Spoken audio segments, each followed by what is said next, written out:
Do we have Caris, Javal, and Dalton here? Yes. Yep. Okay, wonderful, wonderful.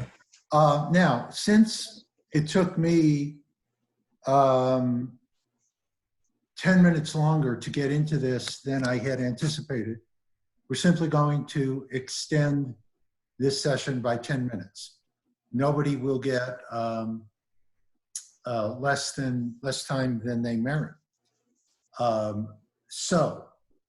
I ask, this is how I ran the last session and it worked pretty well. So I think this is how we'll run this session. We will go from candidate to candidate one at a time, but there will be no Q&A directly following that presenter's presentation. Instead, I would like any members of the audience, including the other two presenters, to think of one question that they can ask their two colleagues. I don't know if we have any of the faculty members attending this session, but if we do, they are certainly welcome to generate an observation or a question. So the way that people gain front and center screen is to begin talking. And therefore, I'm going to ask, just in the order of the presenters as I have them on my program, I would like Caris Allen to read the title of her presentation. And Valerie, would you keep time and let students know when they have 1 minute left of the 15? Yes, absolutely. And I already told everybody that I'm going to mute everybody while they're talking, and then once they're done, I'll unmute you, and then you can talk, and then I'll just go on from there. Okay. Very good, and thank you for that. Okay, Caris, could you read the title, and then would you begin your presentation? Yeah, hi. I hope y'all are all doing okay and staying safe. It's really weird times. So my presentation is titled Luna, Belladonna, and Other Stories. It's an extended fiction project that I worked on with Scott Blackwood. So I'm going to go ahead and share my screen if that's okay.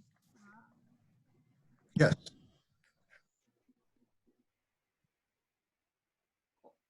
Can everybody see that?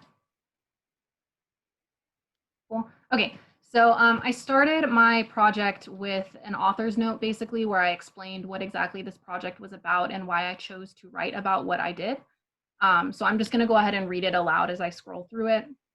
It says, each of the following stories are based on the real lives of 3 women who lived during World War II: Freddie Oversteegen, Qiansheng Wu, and Nancy Wake. All 3 of these women changed the way the war played out and arguably changed the world forever. All 3 of these women have been largely forgotten. I've chosen to tell these stories because they illustrate how women achieved excellence across a variety of disciplines at a time when opportunities for them were scant, how women worked to exercise agency in a world that so often denied their humanity. I've also chosen to tell these stories because their protagonists are complicated and deeply imperfect. They are killers, imposters, and designers of weapons of mass destruction. They are also saviors, trailblazers, and inventors of groundbreaking technology. Mostly, I've chosen to tell these stories because when I discovered these women, I felt uninspired by them. I've done my best to represent them as authentically and accurately as possible so that I might pass their stories on to others. So what I did for this presentation specifically is I didn't want to go through and just read each story that I wrote because they are kind of lengthy. So what I did is I just created small summaries of each of the women along with some pictures of them. And then I have a section of one story that I'm going to read aloud. So the first one is entitled Luna, Belladonna. That's the title of the collection.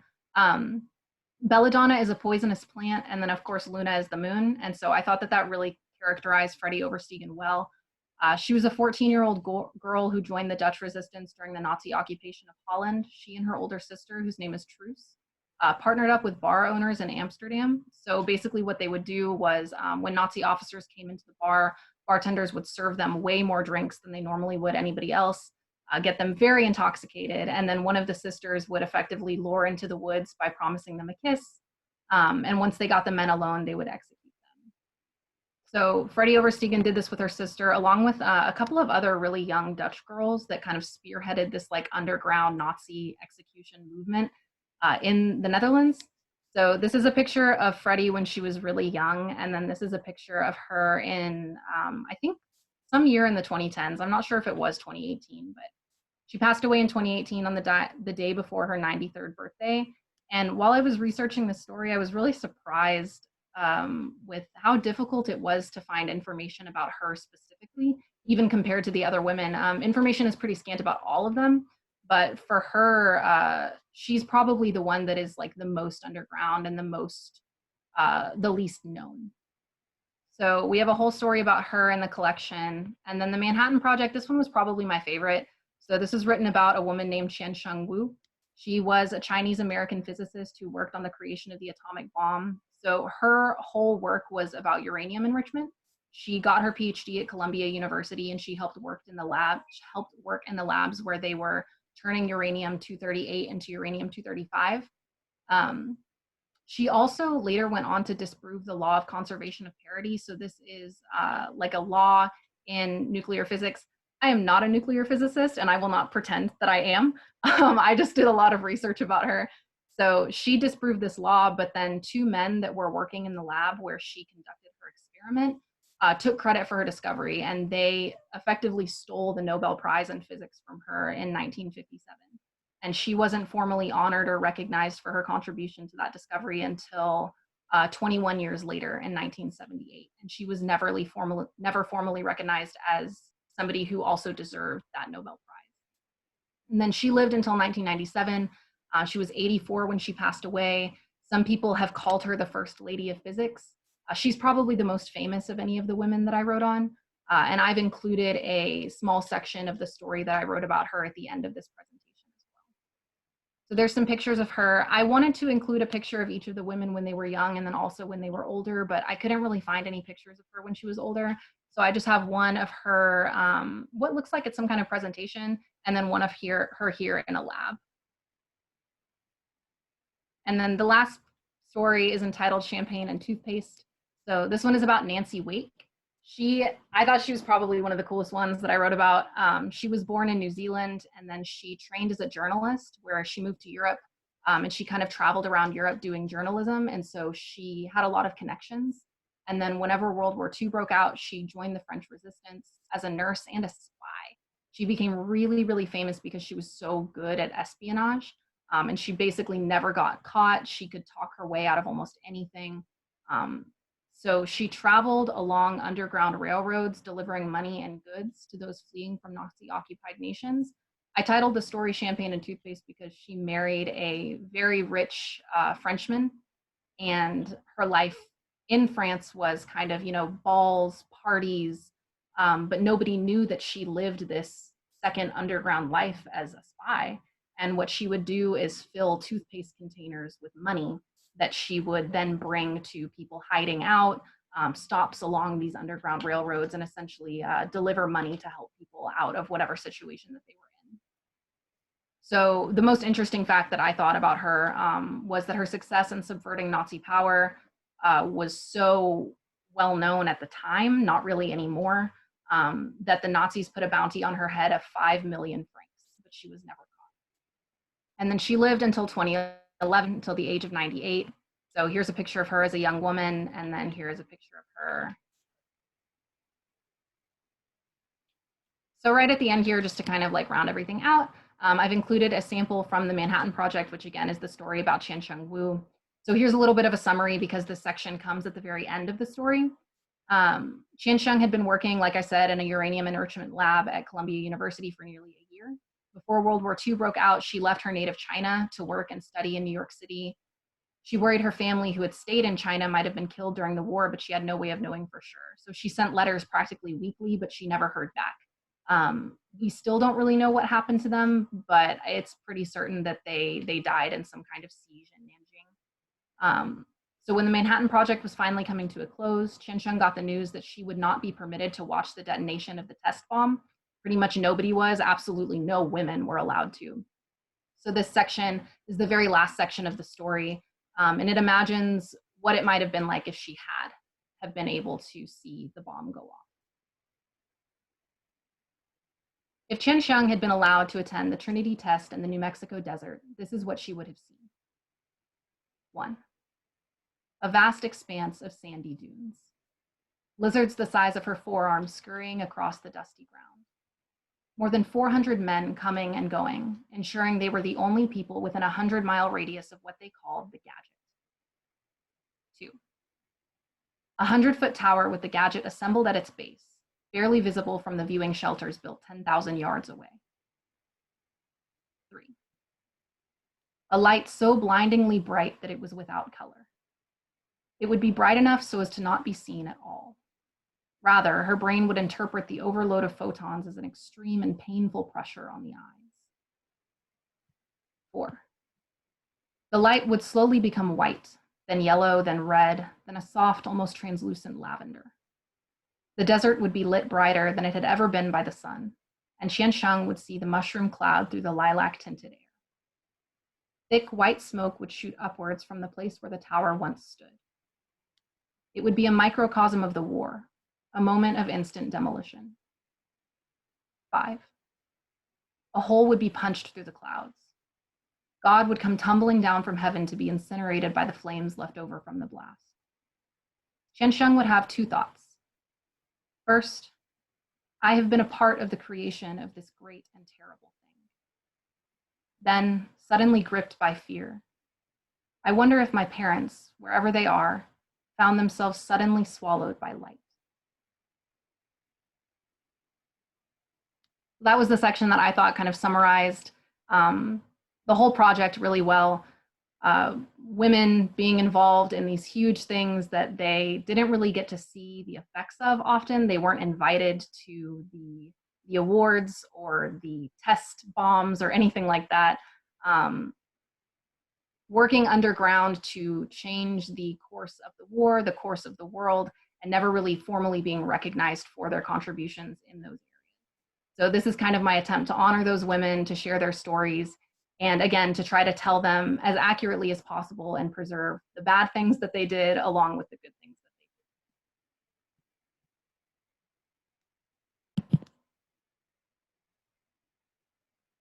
that they did. Thank you. That was a stunning presentation. And even though I, like others, are probably tempted to jump in with observations or questions, according to the protocol, we'll wait till everybody has had their chance. And then we will return and be able to comment or ask questions to our heart's delight. So next up, in terms of the itinerary that I have, is Javal Coleman. And Javal, to assume center screen, would you simply read the title of your paper and you will appear center screen? All right. My paper is Deceitful Women in Polyaenos' Strategica, Fighting a Classical Literary Trope. So, kind of the background of this project, it began as a seminar paper, and at first I was just wanting to know what the roles of Greek women were in terms of warfare. And upon reading this, I read this author that's been really, this ancient author, Polyaenos, who's been really understudied. And so that's kind of the grassroots of the project. And so I'm going to go ahead and dive right in. Okay, so Polyaenos was a Macedonian rhetor and writer active under the emperors Marcus Aurelius and Lucius Verus in the 160s AD. He was writing about a literary period known as the Second Sophistic. The Second Sophistic was essentially a Greek Renaissance. It was a time where Greek authors who were writing under Roman rule wrote and gave speeches as a reflection of the Greek past and their identities as Greeks. Polyaenos wrote 8 books of stratagems called the Strategica, in which he strung together different anecdotes of military strategy from ancient authors, as well as anecdotes that he himself found. Though Polyaenus was a Roman subject and even dedicated his work to the Roman emperors, he wrote about Greeks. Out of the 900 stratagems in his work, only 28 of them are about the Romans. What is particularly interesting is Polyaenus' 8th book, which the first half is made of 25 of these stratagems of Roman men, while the other 42 are about Greek women. Over half of these stories are about women who won by either deceiving or tricking their enemies. The nature of the deceitful woman is a classical literary trope that we see as early as Hesiod. Hesiod is an ancient poet, probably wrote around 750 BC, and he tells the story of Pandora and discusses how craftiness and deceits were gifts given to women in order to make man miserable. This literary trope of women being crafty and deceitful is prevalent throughout classical literature, but this was not necessarily seen as a bad thing. In fact, a handful of ancient writers praise women for using their craftiness and deceit.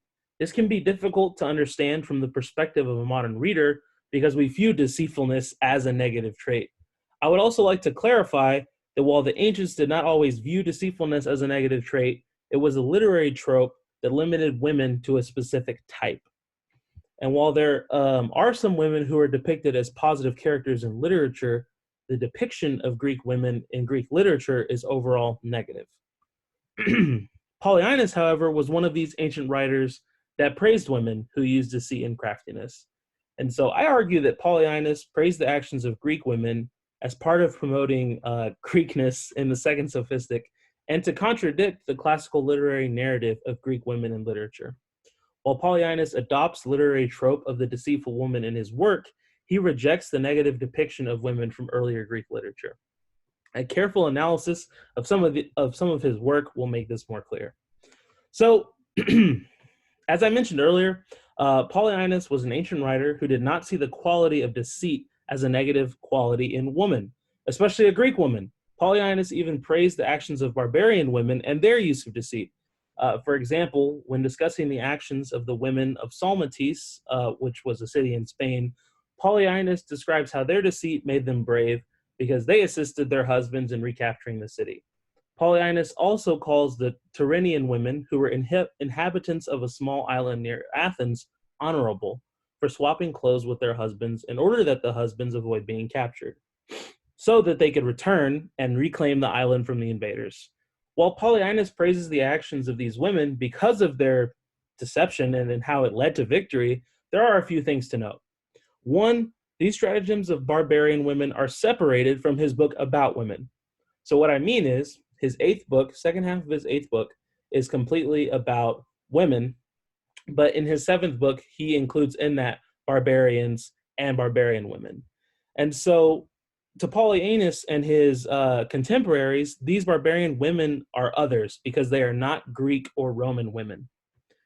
2, Polyaenus prefaces his writing on barbarians by saying that while even the mind of the barbarian is capable of craftiness, a study of their strategies would allow the Roman Empire to be, quote, more superior to them.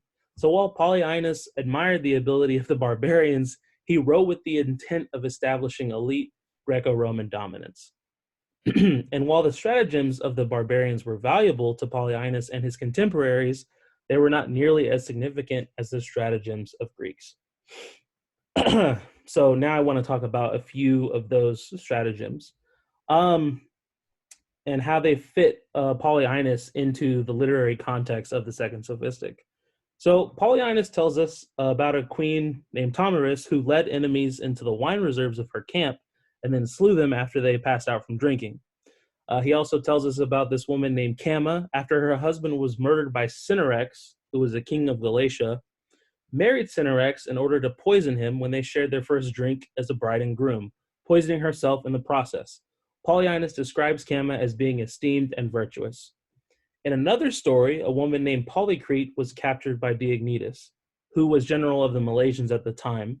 She had become his wife. Polycrete then asked Diognetus if she could send a gift to her brothers to celebrate the wedding. Diognetus agreed, so she baked a cake and inside of the cake placed instructions on a piece of lead so that her brothers knew to attack the camp when the Milesian soldiers had passed out from intoxication. Her brothers slew the whole camp and Polycrete was praised and honored by her entire community. Now, what is interesting about these stories is how much the narrative relies on women. They are about victories in warfare that could not have happened without women. This is not unlike the epics of Homer. Mary Lefkowitz, a classic scholar, has pointed out that both the Iliad and the Odyssey are stories that relied heavily on women. She argues that the Trojan War in the Iliad was centered around men fighting for women and that Odysseus returned home for his wife. She also points out how women in both epics directly influence the actions of men. In the Iliad, it was Athena who holds back Achilles' hair to stop him from acting out of his wrath. It was also Thetis, the mother of Achilles, who tries to give Achilles wise counsel in an effort to save his life. In the Odyssey, it was the poor treatment of Penelope that led to the destruction of the suitors. However, while women influenced some of the actions of men and tried to counsel them, they were passive actors in the overall stories. The Iliad is about Achilles and his wrath, and the Odyssey is about Odysseus' homecoming as he returns a hero. Polyina's stories of women put them as the central characters. These stories are about the women and how their actions led to victory. For example, while it was Polycrete's brothers who slew the Milesians in the camp, it was under Polycrete's orders that they did so, and it was she who ultimately led them to victory, and the community honored her for the outcome. Another example is found in the story of Lampsake. Lampsake acquired knowledge of a barbarian plot and revealed it to the Greek men. The Greeks were then able to prepare for the plot and killed all of the barbarians. Since it was Lampsake's revelation that allowed the men to secure victory, the city was named Lampascus after her.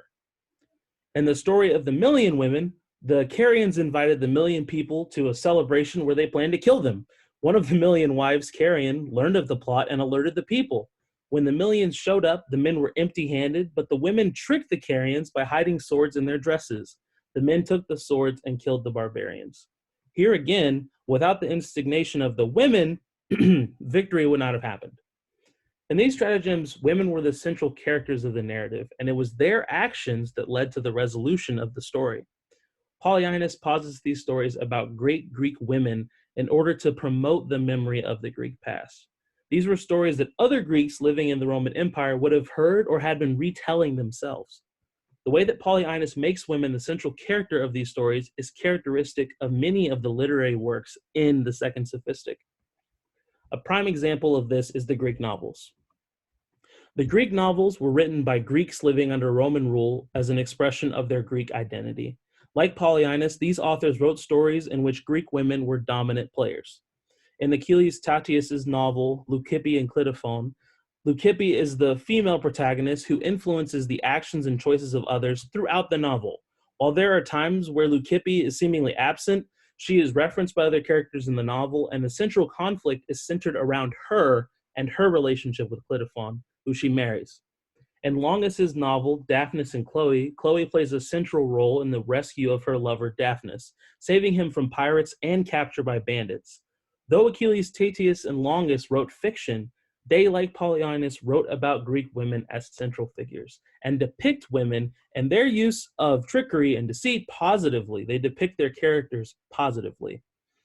Lastly, it will be beneficial to look at Plutarch and how his writing about women influenced Polyaenus as a product of Second Sophistic literature. Plutarch is most famous for his parallel lives, which were a collection of biographies of major Greco-Roman figures where he paired a Greek with a Roman in order to examine the similarities and differences in their character. For example, Plutarch paired Alexander the Great and Julius Caesar together. Plutarch also wrote tons of essays covering a wide range of topics. One of these collections of essays was called the Moralia. It discusses the virtue of women, where Plutarch argues that the virtue of women is equal to men. And what Plutarch meant by this is hotly contested, and Plutarch himself, in other works, portrays women negatively. However, in his discussion of brave and virtuous women, he exemplifies the use of deceit and trickery and praises mainly Greek women for their role in securing victory. Plutarch's depiction of women influenced Polyaenus heavily, to the degree that some of Polyaenus's stories about women come straight from Plutarch. This reveals a couple of things. One, Plutarch, who wrote earlier than Polyaenus, exercised his Greek identity by writing about great Greek women, which shows his participation in a Second Sophistic literary trend. 2, while Polyaenus was heavily influenced by Plutarch, he only depicted Greek women positively, as an extension of himself as a second sophistic writer. In conclusion, by examining the writings of Polyaenus in context with the contemporary literature of the second sophistic, it is evident that Polyaenus wrote positively about Greek women to promote the memory of Greek greatness. It is also evident that Polyaenus posited himself against a classical literary trope that was so prevalent throughout much of the early Greek literature. He looked back to writers such as Hesiod, Homer, Herodotus, Thucydides, and imitated the trope of the deceitful woman, but chose to reflect that characteristic differently. Whereas writers in the past looked at these stories and saw this as the negative outlet of women, Polyaenus and his contemporaries depict the literary character of women positively. They wrote about great Greek women as a celebration of the Greek past. In doing so, rather than having a Hesiodic view of women as the downfall of man, Polyaenus looked at the stories of Greek women and fondly remembered them. To Polyaenus, a woman who used deceit to secure victory was worthy of praise. This also demonstrates how complicated the literature of the Second Sophistic was.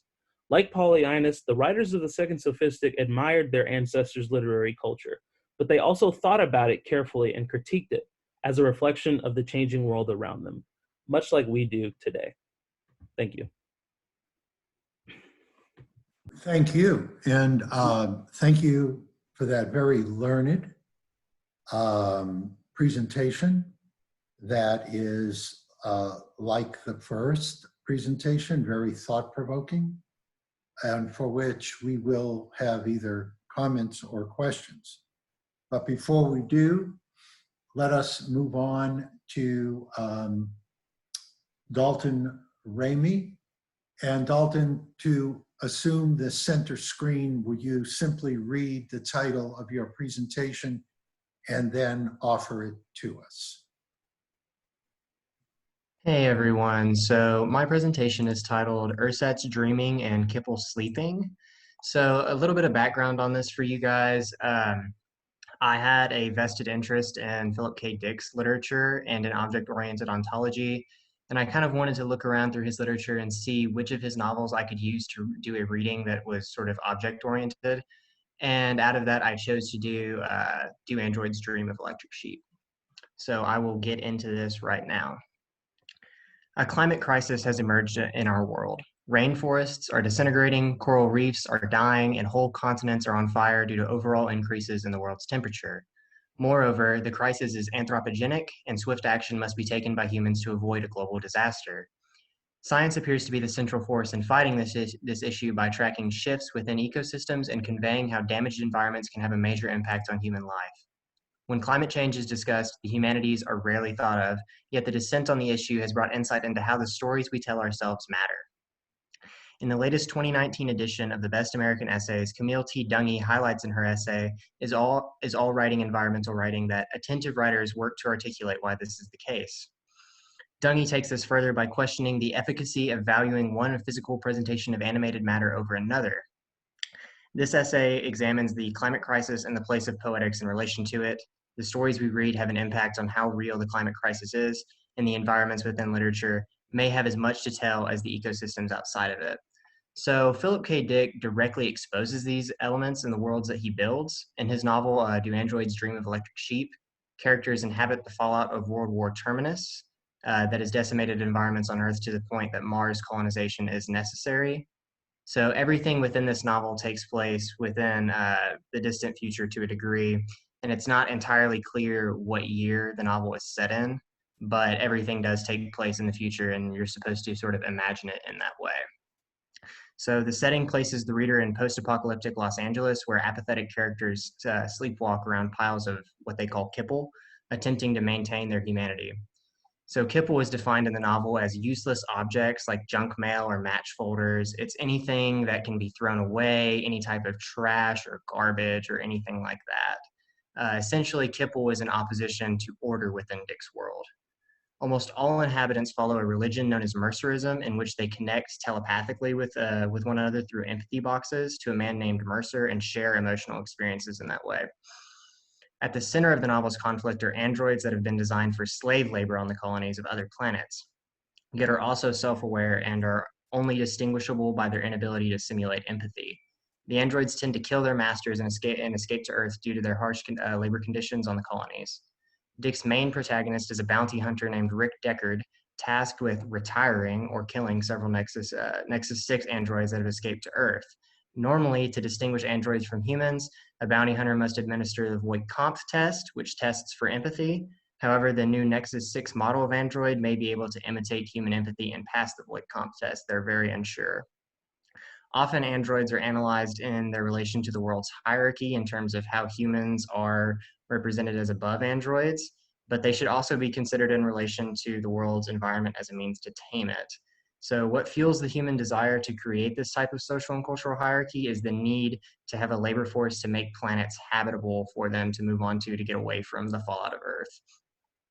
In short, androids are a human technology built to repel cosmic kipple.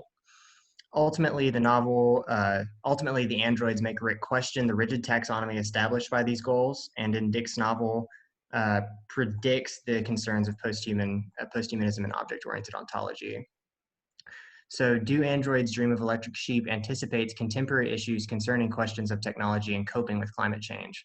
Using a mixture of posthumanism and object-oriented ontology to analyze Dick's novel shows that technological and environmental objects manifest to depose human objects as privileged centers of attention. So I argue that Philip K. Dick's Do Androids Dream of Electric Sheep examines the consequences of prioritizing humans over non-human objects by analyzing artificiality through electric animals as a synecdoche for androids. Consequently, a hierarchy from human down to android is explored, which attacks an essential idea of humanity and expands our notion of technology. Dick uses the word ersatz to epitomize androids as counterfeit humans, which supports viewing them as technology to create a sustainable environment. Although empathy appears to be the primary criterion by which a human is defined, it is ambivalent whether this measure is adequate for electric life, resulting in their identification as mere technology. So a bit background on object-oriented ontology. So to understand why androids are viewed as artificial and thus expendable, object-oriented ontology must be used. In Graham Harman's essay, The Well-Wrought Broken Hammer, Object-Oriented Literary Criticism, he explains that OOO as defying Kant's assumption that the human world in relation to the non-human world is philosophically privileged. In effect, humans are no longer prioritized over other objects, even if those objects are inanimate. So essentially what OOO is arguing is that typically whenever we look at the world around us, we tend to value human things more than non-human things.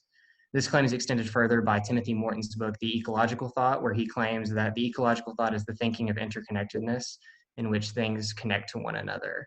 Moreover, Morton maintains that within the ecological thought, we encounter beings that are not strictly natural, opening questions concerning cyborgs, artificial intelligence, and the irreducible uncertainty over what counts as a person.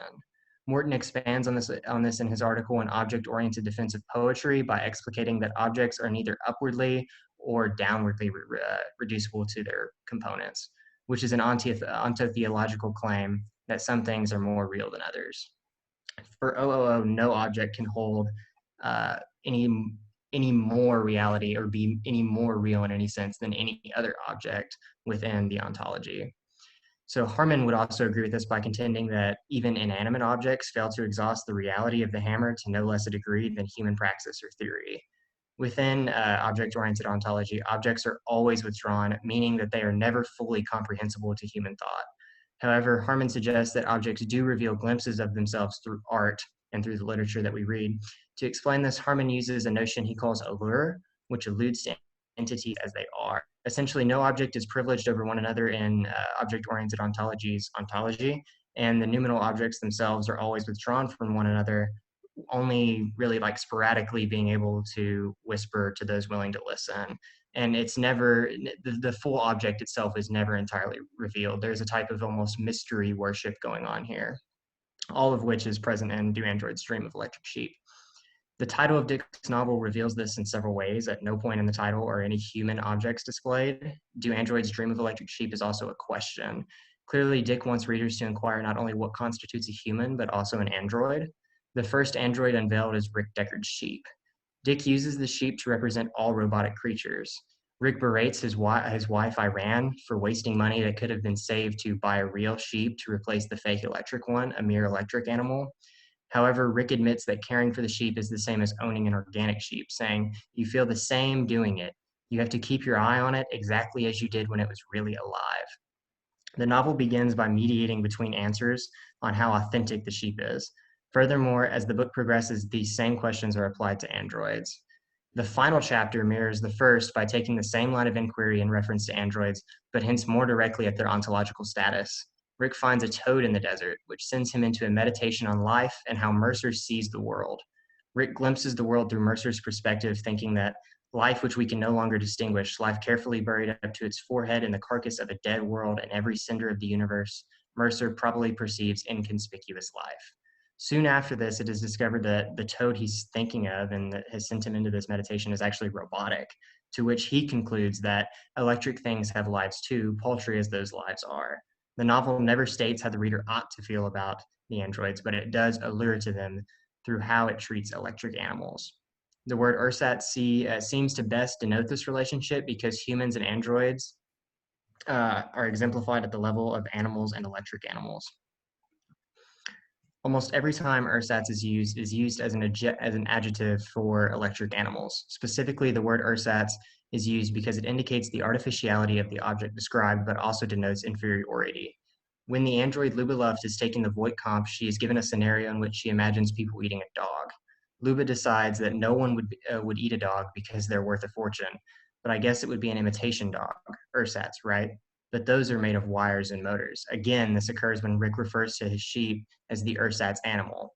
Dick wants the reader to realize how characters within this world, and perhaps they themselves, perceive objects that are materially different but functionally the same.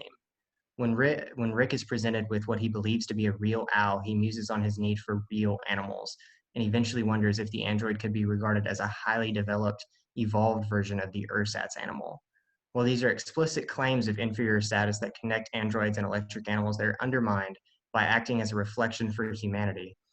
The novel presents characters' thoughts that offer an ontotheology of how humans see the world, yet the lack of one is actually implied. When Rick realizes that the toad he finds is robotic, he also notes that this means the spider another character found was likely robotic. The reader may judge the androids that torture the spider for their lack of empathy and conclude this as evidence that androids are distinct from humanity. However, it ought to be noted that the reason humanity prizes animals is because humans nearly eradicated all life on the planet to begin with. In this regard, the apathy expressed by the androids cannot be envisioned as subhuman, but rather as equally human. Animals within the novel appear as an origin for recognizing non-human objects as equivalent to human objects. Furthermore, animals draw attention to the emergence of artificiality as an ersatz notion itself, because it is incapable of distinguishing electric animals from organic animals, and consequently humans from androids. When artificiality is absolved from the absence of reality, other conclusions can be drawn from the social hierarchy and the expression of technology. Additionally, the world of the novel explicitly conceives of the human as a measure by which all other things are discerned. Rosie Braidotti discusses this type of humanism in her book Posthumanism, in which she argues that humanism spells out a systematized standard of recognizability, allotted to a designated social location. Braidotti sees non-human and human entities as subjects, claiming that this will help to foster forms of community and social bonding. Androids in this flexible post-human dichotomy are subjects on equal terms with humans ethically. The denial of the traditional human allows for new objects to be considered identical to the human, which creates an ecological community of interconnectedness, which is exactly what Morton and Harbin are arguing to begin with, and object-oriented criticism. A careful reader may still claim that while androids may not be ontotheologically subservient to humans, there's still a need to terraform other planets, which is the purpose of this technology. This argument appeals to a type of praxis implicit in how we commonly perceive technology. Another post-human theorist examines how technology should be freed of a purely functional definition. Bruno Latour's view of technology can be extrapolated from his book An Inquiry into Modes of Existence, in which he claims that by freeing the beings of technology from their association with matter, by no longer obliging them to remain confined in the narrow prison of means and ends, the inquiry could also open up less uneven interactions with the other collectives. The problem with androids is the limitation of technology as an enhancement of functionality. Androids must be liberated of instrumentality through the recognition of their identity as subjects in themselves. Androids are marginalized in several ways throughout the novel. The first is that they are slaves created to make life habitable for humans on Mars. While reviewing information on each android, Rick wonders, do androids dream? Rick asks himself. Evidently, that's why they occasionally kill their employers and flee here. Obviously, androids have dreams and desires that distinguish them from simple mechanisms to fix the environment. Moreover, they are used to create human comfort rather than only serve this need to begin with, and thus their environmental exploitation is multifaceted. While it is illegal to use androids for sex in the novel, evidently the law is not followed, which is exemplified by Phil Resch remarking that sure, it's illegal, but most variations in sex are illegal. Furthermore, each new model of android has gradually become closer to humans, making it obvious people on the colony planets use them for similar purposes. Secondly, androids cannot fuse with Mercer like humans can. Mercerism, as the main source of spirituality in the novel, acts on the principle of empathy for all living things and a hatred for what it calls the killers. Fusing with Mercer allows for all humans that are currently fused to share emotions and experience a sense of which they are together as a species. Androids cannot fuse with Mercer, which is offered as evidence that they lack empathy. However, in Roy Beatty's poop sheet, it is stated that Roy stole psychedelic drugs in an attempt to promote in androids a group experience similar to that of Mercerism, clearly depicting the desire that androids have to be together in the same way as humanity. Ironically, androids in this regard are a direct foil for humanity within the novel. Whatever distinctions may arise, no character is legitimately and practically safe from Kipple. Dick uses Kipple as a synecdoche to represent environmental disorder that individuals cannot combat alone. A character claims that the entire universe is moving toward a final state of total absolute Kippleization, except of course for the upward climb of Wilbur Mercer. The only way to repel Kipple is to do so empathetically together. Evidently, Dick uses Mercer to represent a shared sense of empathy that must be used to combat the advancements of Kipple, attempting to reduce all creatures to Kipple as well. This is not to suggest that Kipple is inherently evil, but rather that it is an object that must be recognized if living creatures desire to continue to be living creatures. Readers must grapple with the objects Dick allures to in order to understand that none of them possess value more than the others, as object-oriented ontology proposes. Posthumanism follows this assumption by depicting how androids resist pure objectification and must exist on equal terms with humans as subjects liberated from instrumentality. Kipple for the current world can undoubtedly be read as a climate crisis, as an environment that imposes a slow catastrophe immutable by individual agency. In this way, Dick is an oracle of the climate crisis, attempting to warn the world that it must abandon humanist individuality in favor of post-human collectivity to oppose climate change. Philip K. Dick's Do Androids Dream of Electric Sheep investigates the negative implications of prioritizing humans over non-human objects by examining the impossibility of artificial objects and condemning a humanist hierarchy. All right, thank you, Dalton. Of course. Okay, still one more highly learned and inspiring presentation today. Truly a distinguished panel of presenters. So now, in accord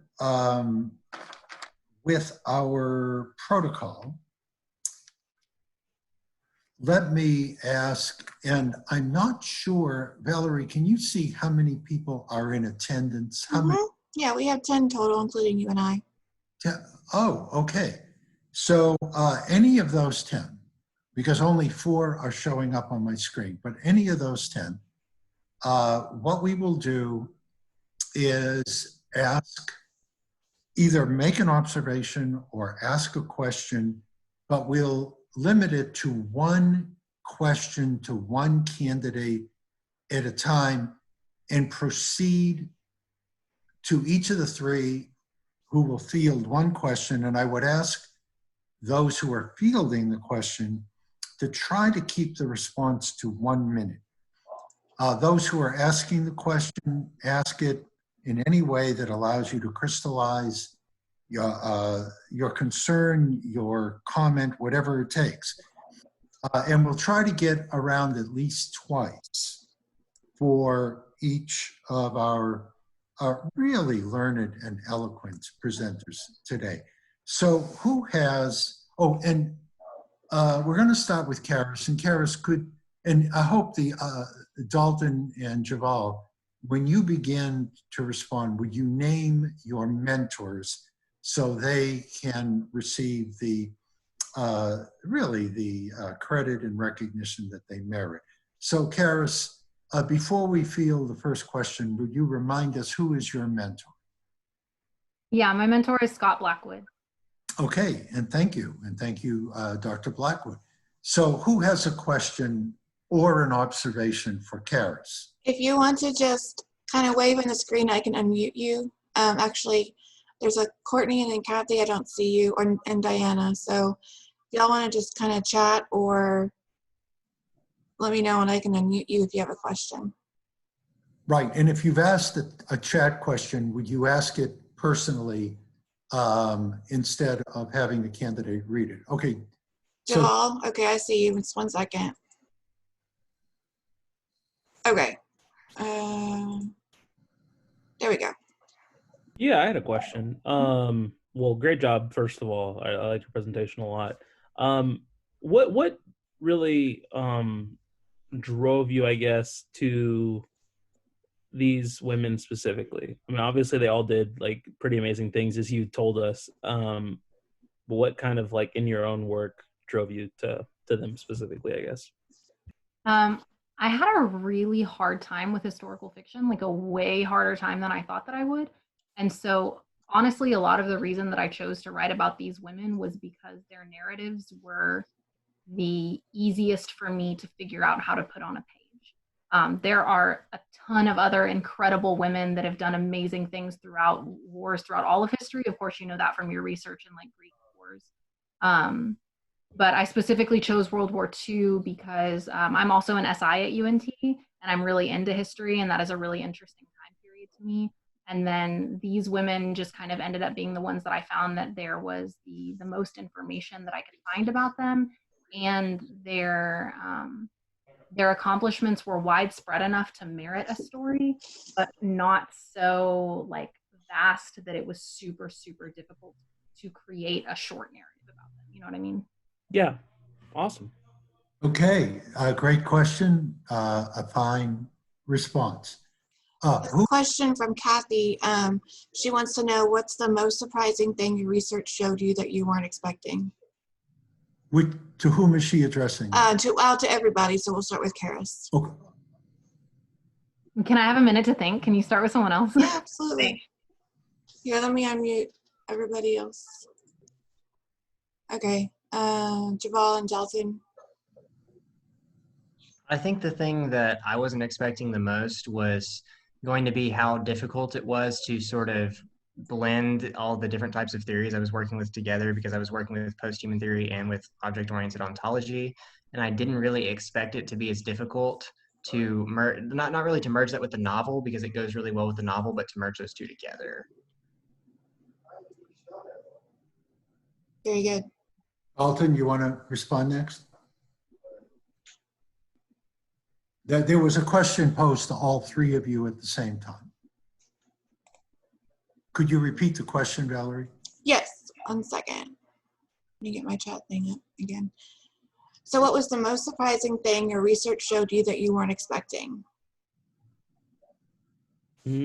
I think initially, because I said I started this paper off, I was in a seminar when I was doing the research for this paper.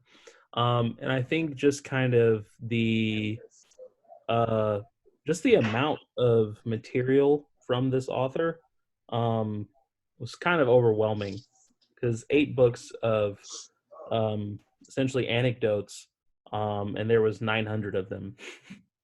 And so there was at first it was kind of like, where do I go with this? I think that was the amount of material was surprising.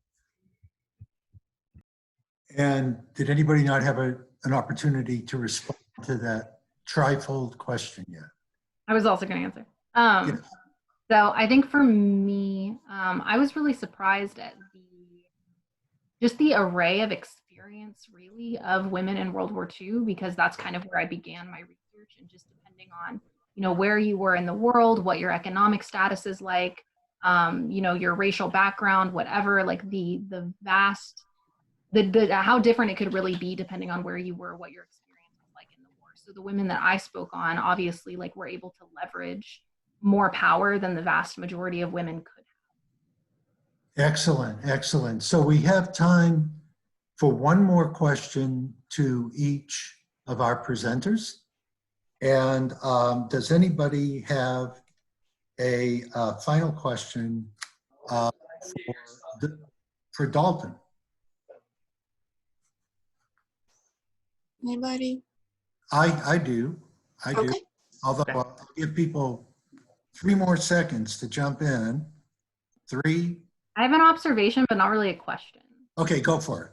So I'm taking a class called Sex and Race in Outer Space with Dr. Devin Garofalo right now. Yes, I've heard of her. Yeah, okay, so her class, like the stuff we've been talking about, reminded me so much of your research. And specifically, I think that there's a lot of connections to be made regarding the book that you spoke on and Frankenstein. We just read Frankenstein in her class, and the Frankenstein's monster seems really analogous to the android of the novel that you talked about. That's excellent, and that's better than what I would have said. So, so I'm glad you jumped in there. And does anybody have a final observation or question for Javal? I have a question. And who is that? Who's speaking? This is Courtney. Oh, yeah, Courtney, go for it. Hi, Javal. Great presentations, everyone. I was wondering, do we know how readers at the time felt about the portrayal of women and if they actually believe this portrayal promoted Greek dominance? That's a great question. So trying to get at the attitudes of ancient people is hard. I think if you read the literature of his contemporaries, kind of like what I talked about with the Greek novels and with writers like Plutarch, I think you kind of get an idea of like a change in the way that people are portraying women in literature. And in terms of it promoting Greek dominance, more of what that point was specifically for his writings about barbarians, about how, even though he talks about barbarians and talks about their military strategies, like it's about Greeks and Romans. That's what it's about for him and for the ancients living in the Roman Empire at the time. So yeah, I would say that's kind of what I would say. And then also it's more about them looking back at their past and remembering it with like fondly, like I talked about. Like they're thinking about classical Athens, they're thinking about ancient Sparta, and they're celebrating it with their literature. Splendid. Now, please remind me, was there any panelists that did not have the opportunity for the final question yet? Everybody got one? All right. Then in that case, what I'd like to do is simply to express the sense of the audience that this was an incredible panel, truly in every way expressive and insightful. It is a test. This panel was a testimony to what the outcome of research-based undergraduate education can and should be.